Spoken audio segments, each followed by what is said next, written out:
one of the things about being a leader, you have to understand, you don't know everything. And one of the biggest mistakes that we make as being leaders, we fool ourselves into thinking that we're expected to know everything. And that's not necessarily true. You're expected to build a team around you. And when you're building your team, a team is about identifying your weaknesses and putting a person in place to supplement their weakness. I ask that you bless their families. I ask that you bless everybody, Father God, that they cover. That they not only be a covering, but allow someone to cover them. Bless this food, may it go for the nourishment of our bodies. It is in the Master's name of Jesus that I pray. Amen. Amen. Iron sharpening iron is about sharpening the character of a man. That's right. Because I think that's what's lasting. That's what builds a bond. I can build a business. I can build an infrastructure. I can put together a bunch of people. But if you don't have no character, it's coming down. We don't get together enough. If we want to take our rightful places as kings, man, we gotta hold each other accountable. It's time to take what's ours. I'm going hard every day. I wake up, I'm going 1,000% because my family depending on me, and they would not live like they live if I don't go hard every day. So that's what inspired me, bro. The same way for y'all. I know everybody got a story, but I'm going hard every day. I want y'all to lose that fire, dog.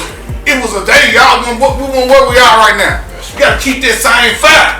You better ask yourself, can you pay the price? And that's what I heard everybody say.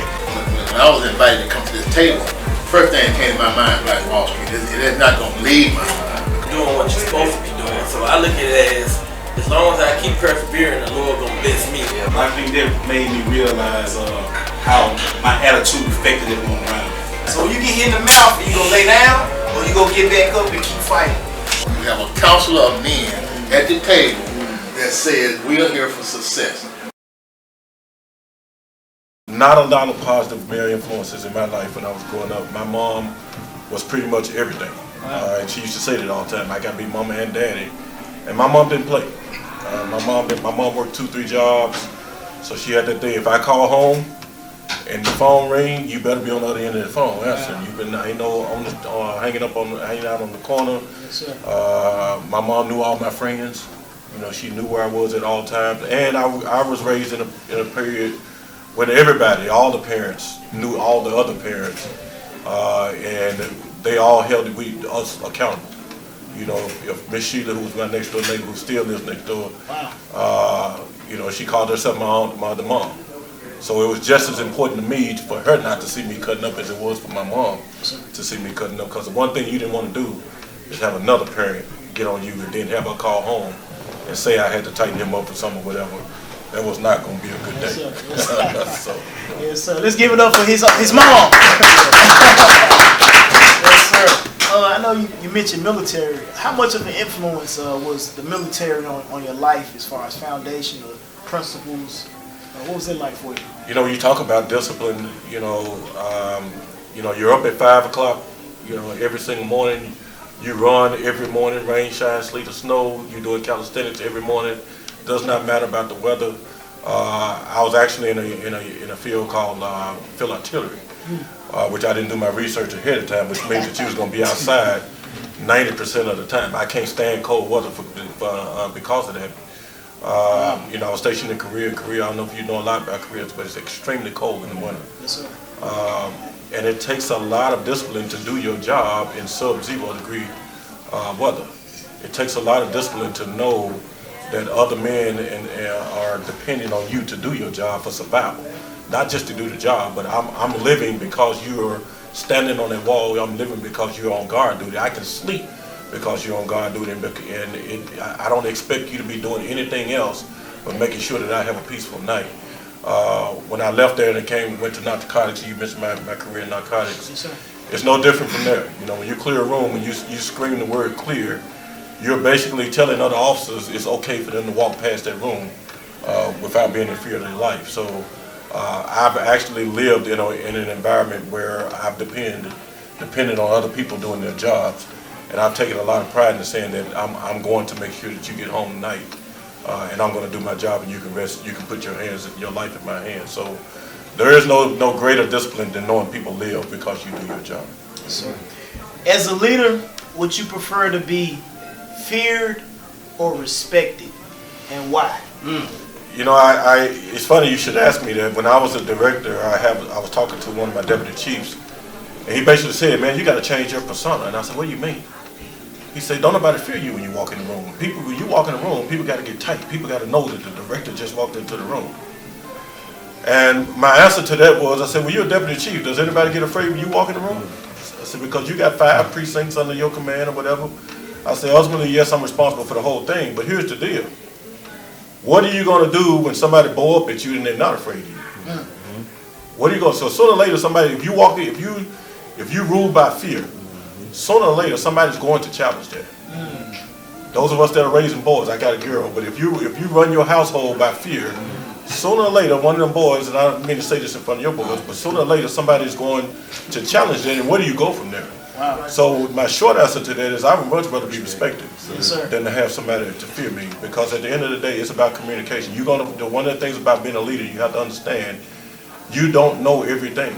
And one of the biggest mistakes that we make as being leaders, we fool ourselves into thinking that we're expected to know everything. And that's not necessarily true. You're expected to build a team around you.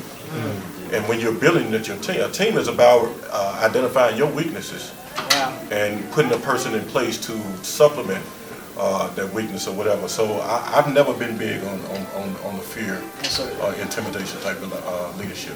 Gotcha. Throughout your career, you've been leading people, giving wisdom to people like you're doing right now. Who does Toney Armstong go to for advice, or who does the leader go to when he needs to be led?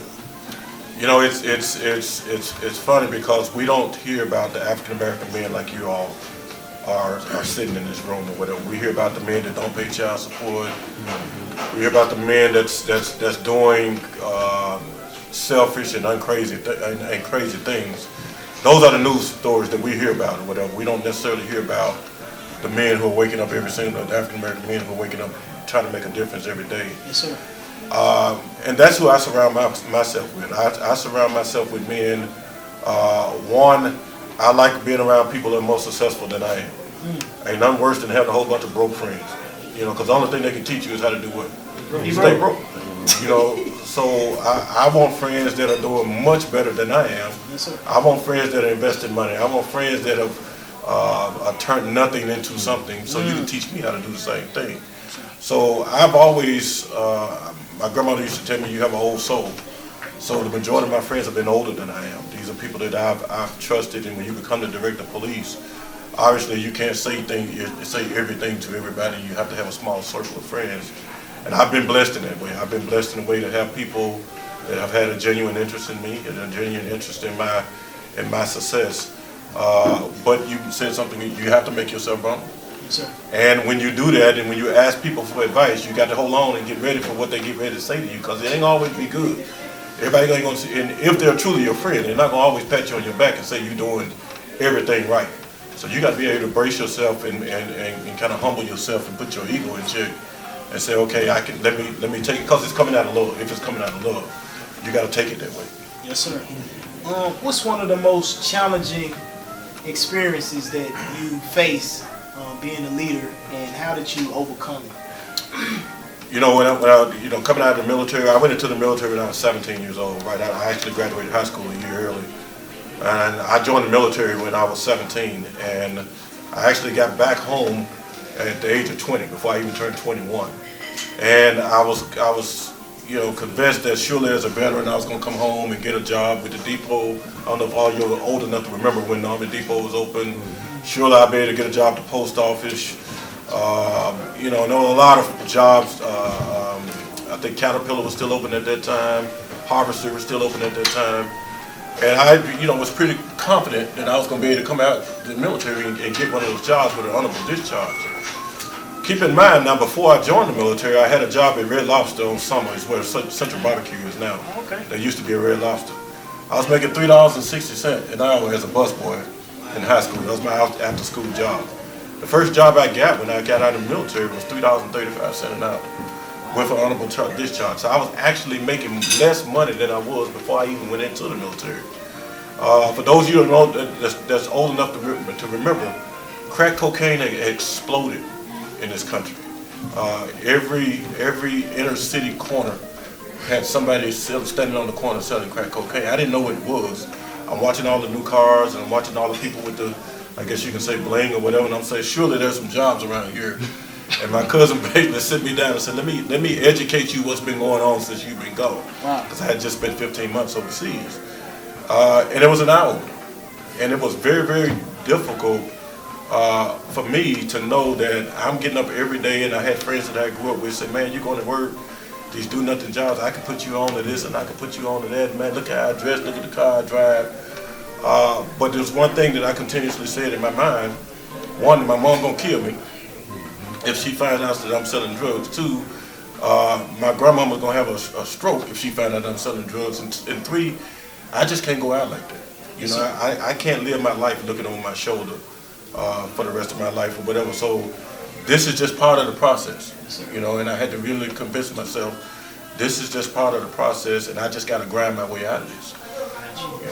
What makes Memphis so special with the high level of success that you've been able to tap into? What makes Memphis so special that you haven't left? Because I see a lot of people, you know, they reach a certain level of success and they leave the city.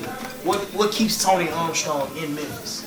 You know, when I announced my retirement with the city, and I went over to St. Jude.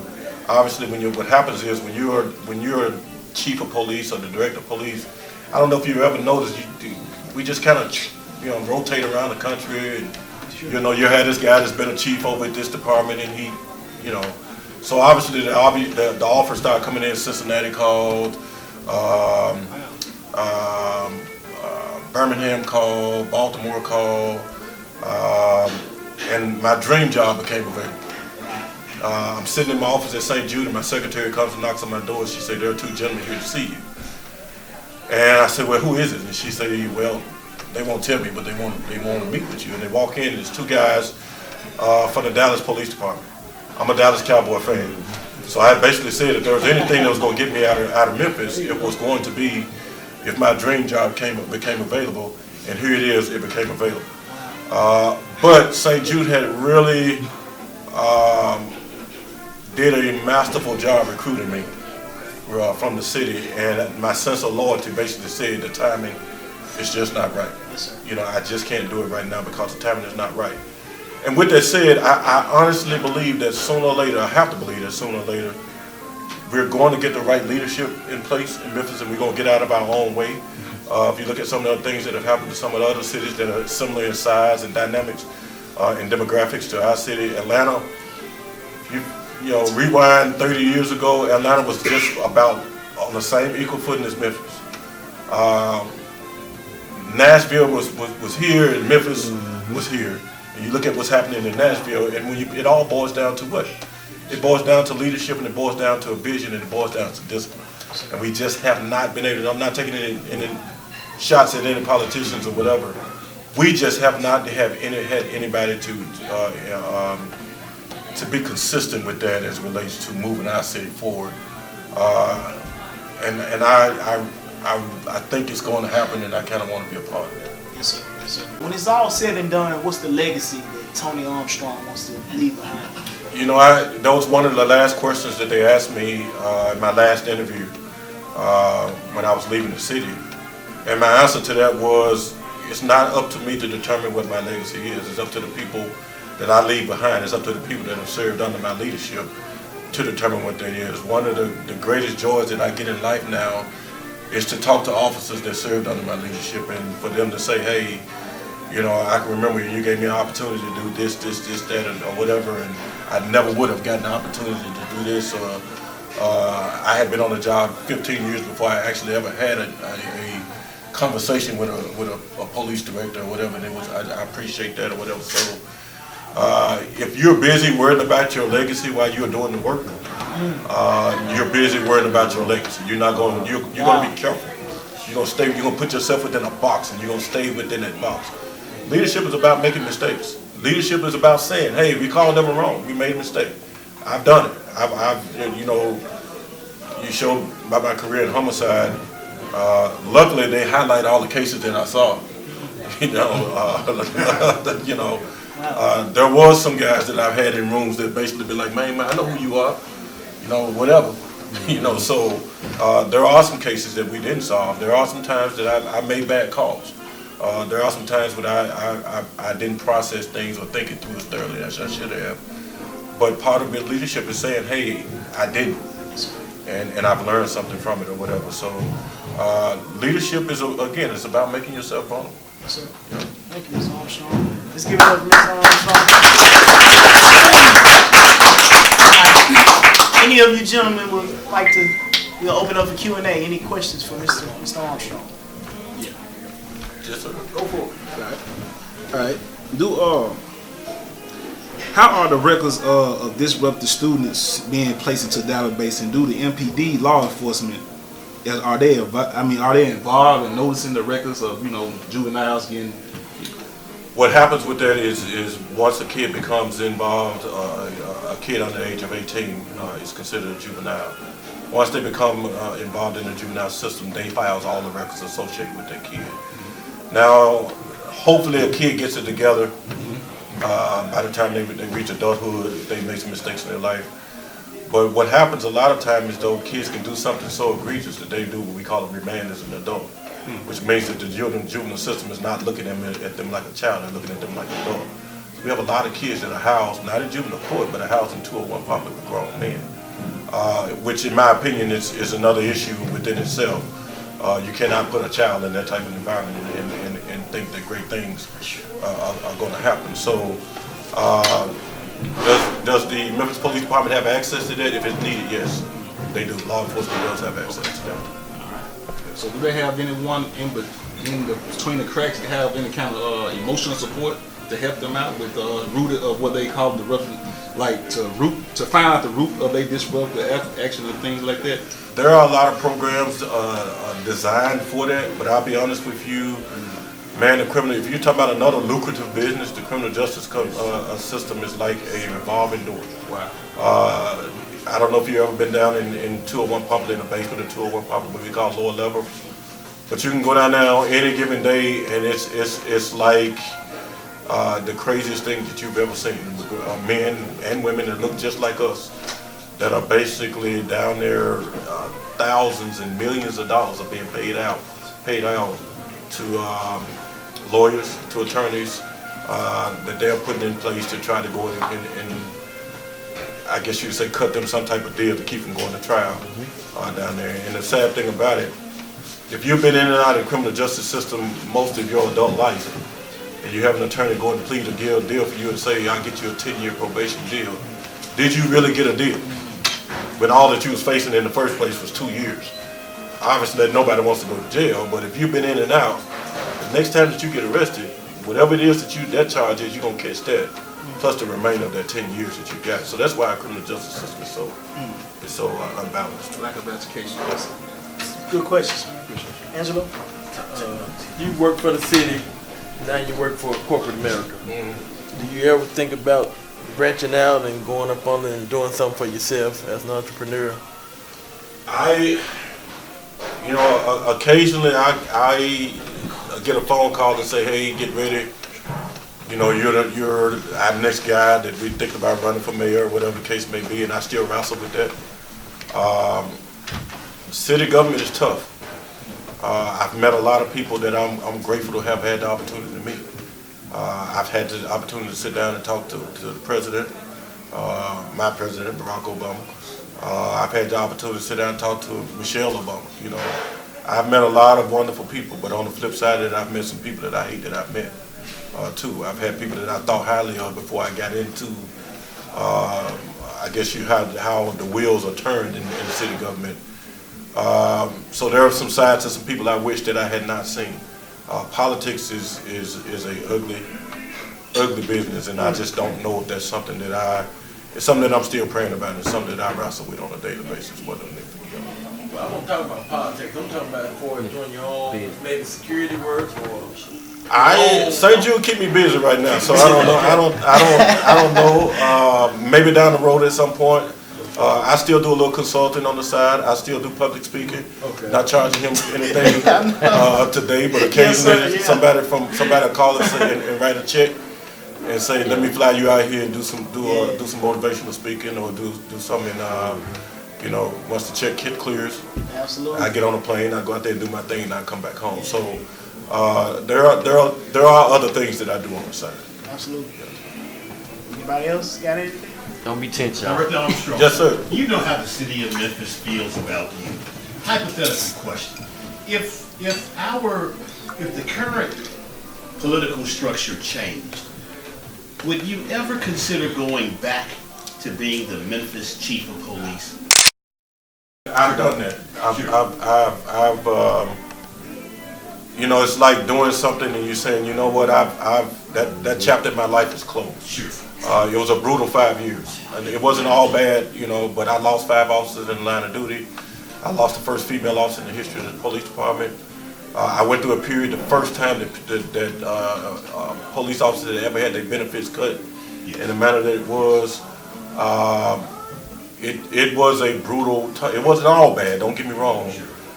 But, you know, I used to pray about it. I said, Lord, if you show me another door to walk in, I'm going to have the courage to walk away from this and walk through that door. And the door opened, and it's, you know, so I won't ever say that I won't do something else in city government. Yes. I won't even go so far as to say that I won't ever be a chief of police somewhere else. But as far as Memphis, that chapter in my life is closed. You know, it's funny, you know, my grandmama used to tell me something all the time, you better treat everybody right, because, you know, you never know who you're going to need, who you're going to run into again. And Brother Thomas and I, his wife is my financial advisor. So she knows more about my finances than anybody else. So, you know, and that's another lesson I give you all. When you start coming into your own and when things start turning around for you financially, and I know we talked about money here, and that's an uncomfortable subject for men, especially African American men, to talk about. When things start to turn around for you, and when you look at your life and look where you come from, the biggest thing for me is not to ever go back there. It was a struggle for me as a child. It was a struggle for my mom to work 2 and 3 jobs, and you know, going shopping for me was going to the Salvation Army and going to the Goodwill. That was a shopping spree. If you didn't get new clothes until you for Christmas and Easter, you know, that was the new clothes or whatever. But the designer jeans that we buy our kids now, and my mom bought me a pair of $40 when leather tennis shoes first came out. My mom bought me a pair of $40 leather tennis shoes, 3-hour lecture about them $40 tennis shoes. And it was basically, she said at the end of it, this is it. I will never ever buy you another pair of $40 tennis shoes in your life. Please understand that. If you ever get another pair, you'll buy them, you know. So one of the things that we don't do is talk to somebody and understand how money works, and how to make our money work for us, and how to prepare long term. You know, the Bible basically says that we're supposed to leave, you know, money not for just for our kids, but for our grandkids and our grandkids, you know. So in order for us to put ourselves in a position where we can be blessed enough to do that, you better sit down and talk to somebody that knows what they're doing, that they do that for a living. And their thing is for, his wife's name is Sherry. And every quarter, my wife and I schedule a meeting with her. Sorry to take her from the house on a Saturday, but I basically, you know, we basically say, you know, it's time to get Sherry out to the house so we can understand if, are we still on track? Are we headed in the right direction? Is there anything we need to be paying attention to or whatever? I work now because I want to, and that's a wonderful thing. And I don't say that to brag or whatever, but I say that because I've sat down and I've talked to people like Sherry, who has basically said, I'm going to put you on a path that you, at this point in your life, I'm 53 years old. It's about what you want to do from here to whenever you decide that you don't want to work anymore. So you can't get there on your basic knowledge of money. Even with all the things that I've learned or whatever, I still don't know enough to make the right decisions for long term or whatever. So if there's anything you take away from this, please, when you get to that point that you say, you know what, it's time for me to start preparing for the future, sit down and talk to somebody who knows what they're talking about. We ain't got $1 million to pay. This is a little something for you, sir. Well, I appreciate it. Yes, sir. I appreciate Let's it. give it up for Mr. Armstrong. Gentlemen's brunch was perfect today. We learned a lot of great lessons. Thanks to Director Armstrong over at St. Judy's doing great work and gave really motivational encouragement to us. Thanks to Charlie, Tramain, and the whole gentlemen's crew. Yeah, we're looking forward to more and more things like this to come.